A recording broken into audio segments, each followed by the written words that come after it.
Este espacio, en Este es el Plan, es una presentación del Banco de Seguros del Estado.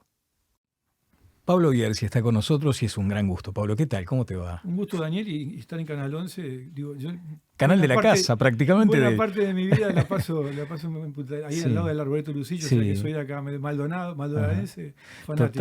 Totalmente. Me estabas describiendo a esa zona. ¿Cómo ha crecido Punta del Este? Y yo creo que el departamento, de hecho, originalmente este programa se llama Este es el Plan porque teníamos ese concepto de decir cómo hay un polo, en este caso el polo este del Sí, país, que está con un desarrollo vigoroso. sí. Y la sensación que yo tengo, Daniel, primero, yo estoy ahí desde el 2007, en esa zona. Me gusta desde siempre. Me gustaba mucho el Club del Lago. Y no solo he visto el desarrollo, sino que veo la posibilidad de vivir lo que todo el mundo, lo que muchas personas El dicen, sueño del pibe. vivir todo el año. Exacto, claro. Y todavía tengo un tema familiar que me impide porque tengo nietos, entonces, pero si Te no, reclaman. claro que me reclaman y a mi mujer, pero si no, yo estaría ya mucho más tiempo ahí al lado del arboreto, como te dije, donde Claro, estoy, que maravilloso. Montevideo, o sea, Y sí. de todo punto de vista. Sí, hay mucha gente que se está acercando a esa idea que al principio parecía ser como un ideal y ahora es posible concretarlo, ha evolucionado la tecnología, las distancias se han acortado, es un ratito y estás ahí, ¿no? En definitiva. Y fundamentalmente, Daniel, nos pusieron fibra óptica hace un año. O sea, Claro. si me faltaba algo para Tenés razón. este tema es la fibra óptica, Exacto, que nos pusieron hace un año. Yo no Exactamente. estaba en Uruguay, estaba en el rodaje de esta película, Sí. allá en Sierra Nevada, en la montaña, y me acuerdo que el tema que más que acompañaba con pasión era, la pusieron porque al principio no anduvo, después la arreglaron y como estaba funcionando a pleno, yo me sentía... Ya está. éxtasis, Un golazo. sí. Bueno, Pablo, vamos a hablar de La Sociedad de la Nieve. Primero, ese libro. Mirá lo que te voy a preguntar. Con todo cariño, te consta, Claro, mi ok. cariño y mi respeto, ¿no? Y de pronto es una pregunta, como suele decirse, inconveniente. Sobre todo por lo que vamos a hablar del extraordinario éxito de La Sociedad de la Nieve. Pero vos, ¿cómo lo describís? ¿Como tragedia o milagro? Sí, está bien la pregunta, Daniel, como todas las que como solés hacer. En ninguna de las dos. Es un accidente, porque, como sabés, yo soy compañero de ellos, pero compañero de ellos desde la infancia. Nos Claro, molíamos ibas al juntos, mismo colegio. al mismo colegio y jugaba al mismo deporte, al Claro, rugby con claro. ellos. Tengo la misma edad, además. O sea, tengo compañero de banco de Nando Parrado. Claro. Y compañero de casa, mi vecino era Roberto Canesa, por ponerte dos ejemplos. Y todo el resto vivían alrededor, porque era el Carrasco de los años 50 y 60, y bueno, y comienzo de los 70. Entonces, decir que no, milagro me resulta como, porque me viene a la cabeza, a la mente, los rostros de mis amigos que se murieron. Claro, Entonces, exacto. ¿cómo voy a decirle milagro si el momento más angustiante de mi vida fue no sé, el accidente cuando desaparece el avión y luego cuando dan la lista? Claro. Cuando dan la lista, este sí, este no, este sí, y aparte son 2-1, o sea, 29 muertos y 16 sobrevivientes. Y entonces, y tragedia tampoco del todo, porque 16 están ahí, aunque muchos con la vida partida. No te olvides que hay dos que tienen la vida partida, o sea, Nando Parrado deja a la hermana y la mamá. Terrible. Y Javier terrible. Metol a la madre, a Liliana Metol, que es la madre de sus 4 hijos. Entonces, no todos vuelven enteros, y otros perdieron a sus íntimos amigos. Claro. Y entonces... Pero me tomaste parece un punto ahí equidistante porque efectivamente fue un accidente. Es que yo lo viví como tal, Claro. Daniel, un accidente eso que además que te cortan la vida a mí. Yo tenía 22 años, te cortan, es un antes y un después. Sí, O sea, claro. vislumbrás la muerte desde muy joven, muy cerquita. Vislumbrás que tú puedes correr el listón de la predicción autocumplida. O sea, todos nos decían, no, pero por supuesto que estar muerto, pasó un mes y medio.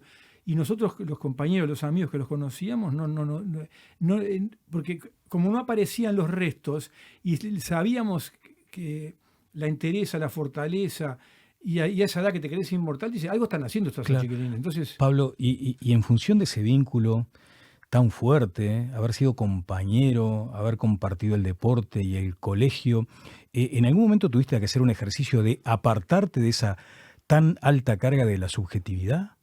Para escribir el libro de Sí. tú.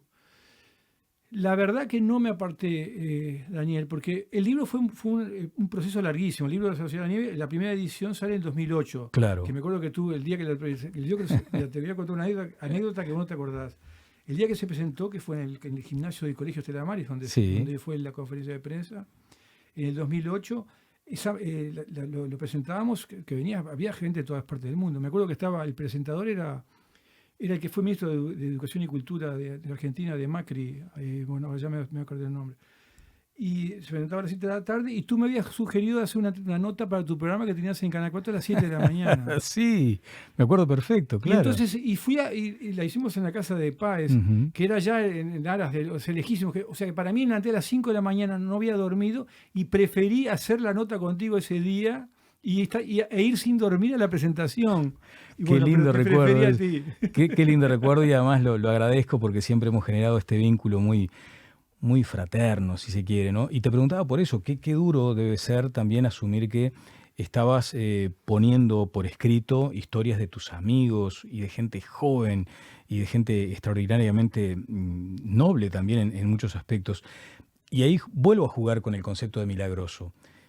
Este libro, esta historia, la historia del libro ahora particularmente, ¿es milagrosa?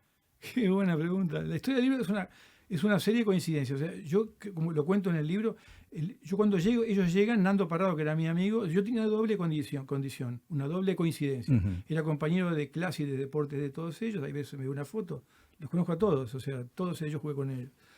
Y a la vez era una persona que me gustaba escribir de que tengo uso de razón. Yo era el escribidor de la clase. Viste que siempre un escribidor. Sí. En un colegio solo de varones en aquella época, con hermanos irlandeses rústicos, muy talentosos, pero muy rústicos, había uno, no había dos. En el colegio había dos, en rigor. Pero en mi clase, en el ambiente era uno. Cuando lo presentamos, se hizo un concurso de letra para el himno del colegio. Lo gané yo, pero es que no tenía. Canesa dice que salió segundo. Capaz, no le discuto. Sí.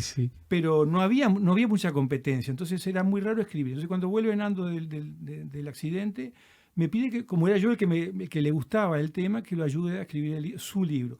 Al fin, ese libro no sale, no prospera porque comienzan a venir todo tipo de mentiras, de versiones. Salieron en ese momento, no sé, varios libros muy amarillistas, truculentos, donde se mentía, inventaron que el alumno había ocurrido. Entonces los sobrevivientes y los familiares pensaron que había que hacer un libro muy grande con un extranjero con prestigio, era ahijado de Graham Greene, o sea, y bueno, ahí surge el libro Viven. Entonces me piden que dé un paso al costado, lo cual inmediatamente lo dimos, Nando y yo, o sea, el libro era de Nando, yo lo estaba ayudando a escribir.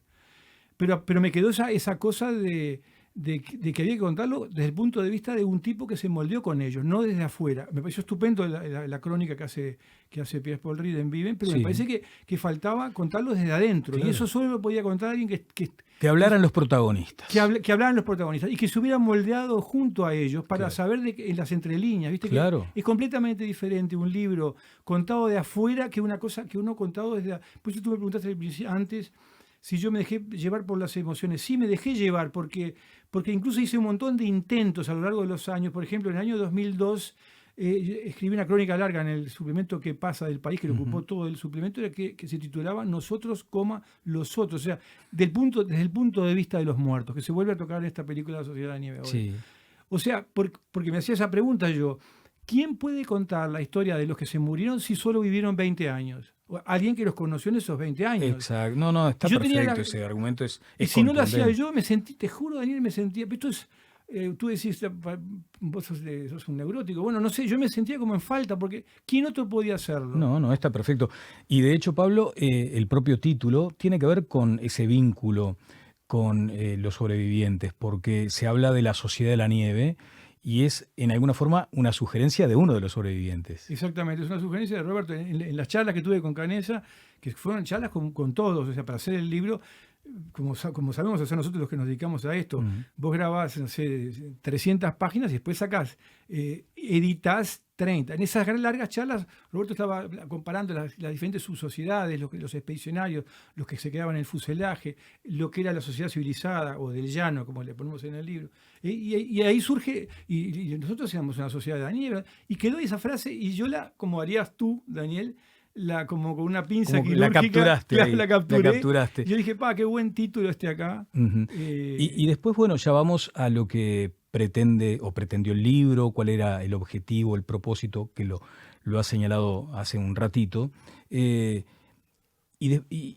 no distraernos en lo que podría llegar a ser simplemente una cuestión cinematográfica de un gran evento, impactante evento, sino que nos reivindica con los seres humanos. O sea, nosotros humanos vemos allí que hay aspectos de aprendizaje, que hay mucha enseñanza que deja eso, y también creo que te lo mencionaban en algún momento, termina todo transformándose en un laboratorio de la conducta humana. Totalmente. Esa frase la usa siempre Canessa también. Un laboratorio de comportamiento humano. Y yo creo que es un laboratorio de comportamiento humano que, como tú decís, Daniel, te reconcilia con el ser humano porque es contraintuitivo. Claro. Todas las ficciones apocalípticas hacen nos dicen, nos enseñan, teóricamente, enseñan entre comillas, que cuando el hombre está en la adversidad extrema, cuando sufre una serie de penurias desmesuradas, lo que surge es la bestia humana, la jauría, lo que pasa en los huracanes, el saqueo. Acá ocurre exactamente lo contrario. Exacto, Lo que surge es la compasión y la misericordia. Y es un caso que lo tenés ahí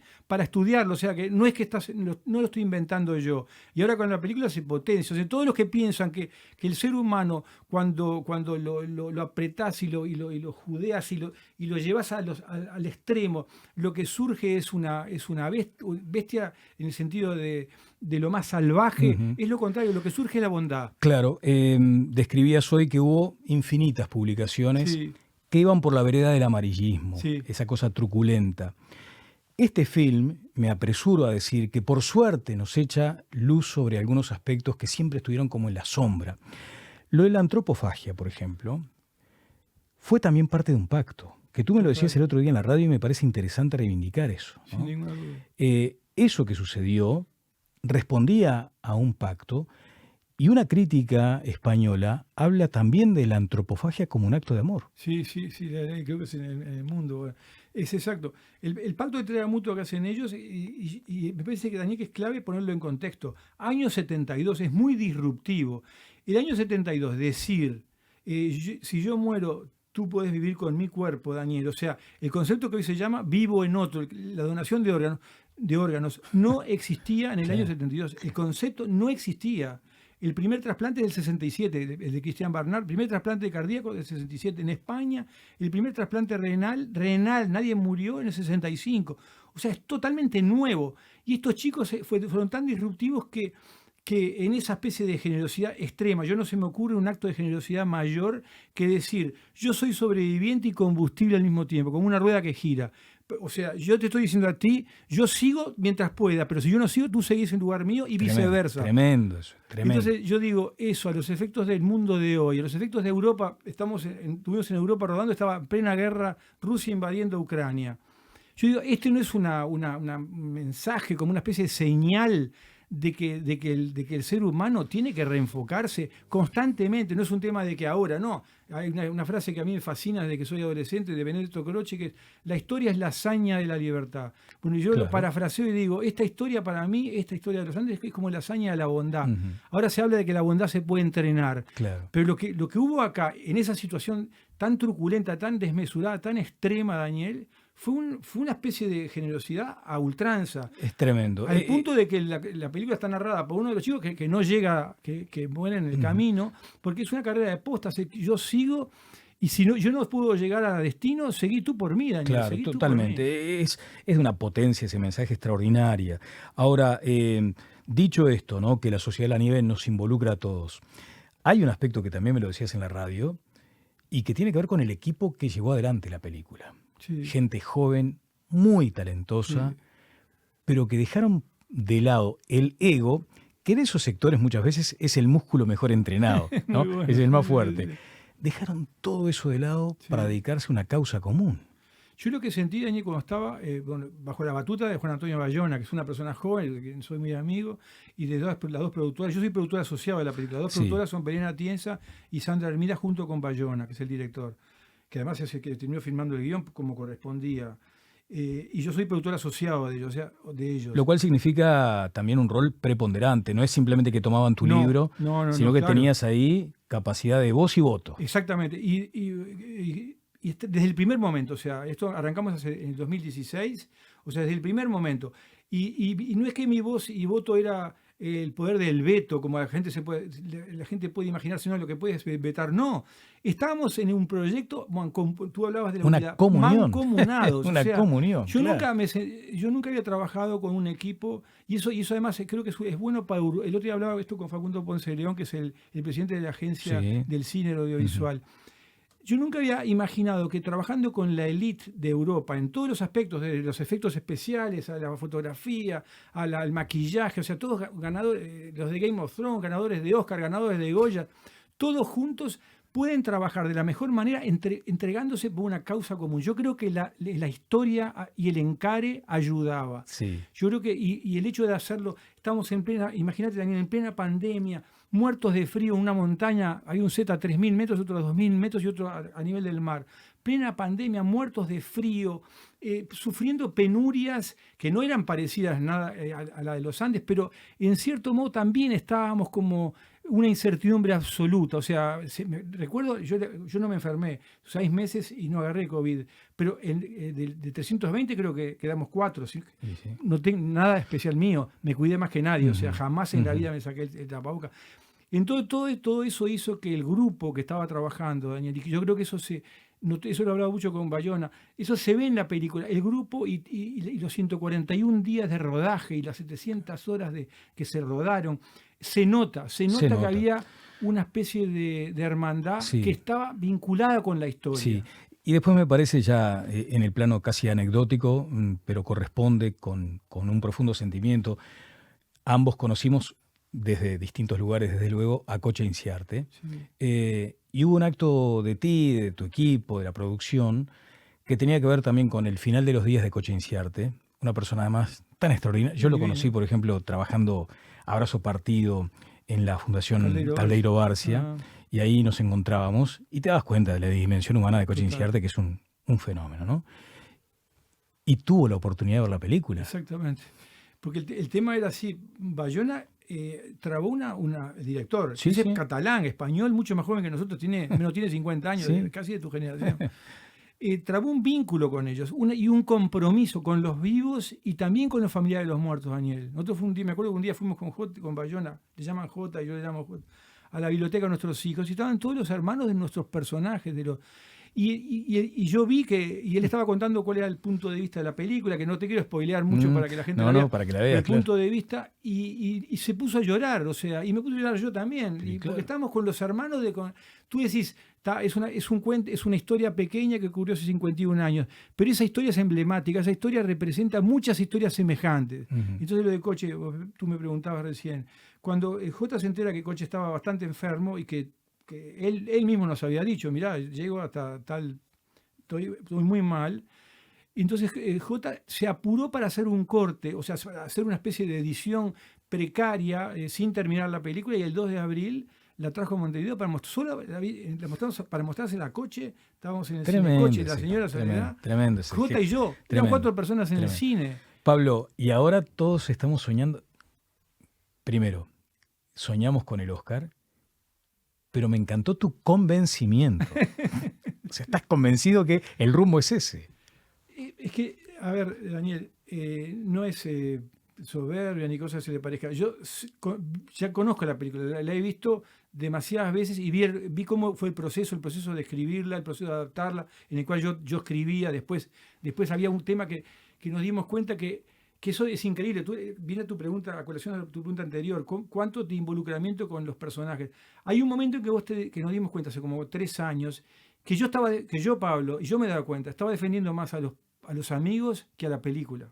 Ajá. Y eso no puede ser. Entonces, claro. Por eso te preguntaba eso justamente, ¿no? ¿Cómo separás? Yo dije, no, acá tiene que tener exactamente la misma, son 25, porque entre los que, hay muchos que mueren en el accidente, pero después van muriendo de a poco, en el álbum mueren 8, después mueren 3, o sea, no son solamente 16.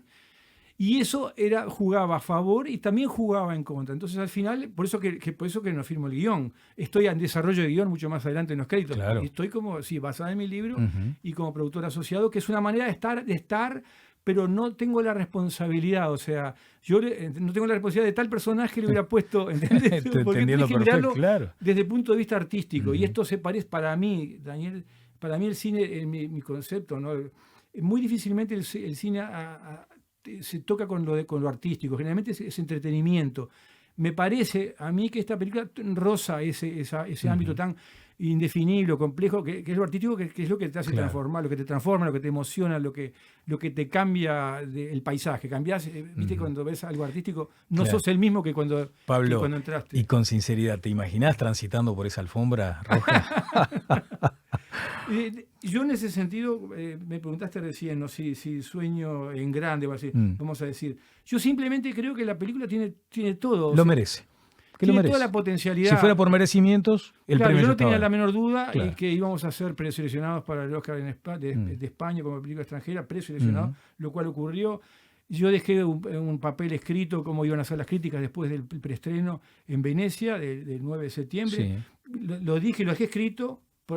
Dije, esta es mi opinión. Incluso Jota, que claro, como director estaba mucho más, me decía, bueno, Pablo, deciles tú lo que tú pensás, o sea, porque yo era que estaba absolutamente seguro. Claro. Pero no era por ciego. Qué tremendo fue lo de Venecia, porque además ahora se está destacando el papel de esta actriz uruguaya muy joven, por otra parte, ¿no? Sí. Divina, ¿no? Divina, llamada a grandes cosas también, Alfonsina, a soñar en grande. Alfonsina, totalmente. Claro. Y Enzo Bogrinsic, que es el que narra la película, es un actorazo, tiene 30 años. O sea, tremendo. Uruguay, a ver, Daniel, la mejor cara de Uruguay. Claro. La mejor cara de Uruguay, para mí... ¿Había uruguayés en la película también? A ver, yo no sé si la palabra uruguayés. Yo era el responsable, a pedido de Jota, de que la película fuera absolutamente uruguaya. Pero esto era porque él tiene esta teoría y yo comparto totalmente. Yo en verdad pienso tan parecido a él que parecemos yo el hermano mayor y el hermano menor, o el padre y el hijo. Es que lo importante es encontrar la verdad. Entonces, pero para encontrar la verdad tú tenés que tener toda la realidad, todos los detalles de la realidad. Yo describo también, se tengo que contar cómo está vestido Daniel, de dónde viene, en qué auto llegó, cómo tiene el saco, de dónde va a salir después. Todos los detalles, la minucia para encontrar la verdad, que no tiene por qué ser, porque la verdad no tiene por qué ser lo que es la realidad, sino que es la esencia, el núcleo. Exacto. Entonces, para llegar a la verdad, nosotros tuvimos que conocer todos los detalles. Y en ese sentido, hasta la forma de entonación del lenguaje. No podíamos... hay muchos argentinos por sentido común, por escala. Hay muchos actores que son argentinos, no podían evitarlo. No hay ningún español. Claro. Pero hay muchos argentinos. Entonces, otra de mis tareas es que los giros, el fraseo, la entonación, las palabras, es Uruguay. O sea, Uruguay es condición necesaria. El otro día te decía... Championes y no zapatilla, bizcocho y no factura. Siempre, absolutamente, siempre es Uruguay. ¿Qué? Y aparte, esa cosa de la sociedad uruguaya que es, como dice José Borrell, el canciller de la Unión Europea, la más equilibrada de América Latina. Y como J. Bayona se burla de mí porque yo le vendo desde hace 10 años, antes de empezar a rodar, hace 11 que nos conocimos, desde mayo del 2011, que Uruguay es la cuna de la socialdemocracia universal. Claro. Se lo vendo, que para mí es así, es el primer vallismo a principios del siglo XX. Entonces, para mí y para él compró, entre comillas, la idea de que somos la cuna de la socialdemocracia universal. Entonces, no estamos hablando de una historia cualquiera, de un país cualquiera. No. Estamos hablando de una historia que te desequilibra, de un país que es pequeño en escala latinoamericana, no europea, pero que es... se destaca, por este tipo de cosas se destaca. Por eso te preguntaba si había mucho también de ese espíritu, si se quiere, ¿no? De ese espíritu uruguayo. El no claudicar, por ejemplo. Eso, pero, históricamente, ¿qué somos nosotros si no es una nación que no claudica? Fuimos españoles, ingleses, portugueses, porteños, brasileños, y en 1828 el armisticio es porque no nos aguantan más, o sea, no claudicamos, es porque no nos aguantan más, o sea, y la Constitución de 1830 es eso. No, los argentinos y los brasileños, que ya es Brasil, déjenlo solo que se arregle. Y bueno, esto para mí, esto es Pablo, y después agregarle a José Pedro Varela, que a los españoles les parece fascinante, no pueden creer que en 1876 Uruguay tuvo la escuela gratuita, pública, obligatoria. ¿Y eso de qué estás hablando? ¿No? Bueno, eso es Uruguay. Y eso que hablamos, la cuna de la socialdemocracia universal, eso es Uruguay. Eso es Uruguay. Las leyes... de lo femenino son de vanguardia en el universo. Tremendo. Estamos hablando del mundo, no de América. Sí, exactamente. Pablo, ha sido muy grato como siempre hablar contigo y bueno, ojalá se cumplan los sueños. Muchas gracias, Daniel, un placer. Y un placer Punta del Este estar con ustedes. Sí, y una cortita, veíamos aquí en las imágenes el hecho de que Netflix tome esta película para su grilla principal es también Sí, un aparte ha sido golazo, ¿no? un socio extraordinario. Los conocí ahora, yo los había conocido en rodaje, pero los volví a ver ahora en Venecia. Y como les dije a ellos, un brindis que hicimos ahí, les dije, ustedes unen un profesionalismo que yo no conocía, no sabía que se podía asistir, con la gentileza, con la amabilidad, con lo humano. Es una cosa rara y bueno, ellos lo logran. Gracias, Pablo. Un gusto, Daniel. Este espacio, en Este es el Plan, fue una presentación del Banco de Seguros del Estado.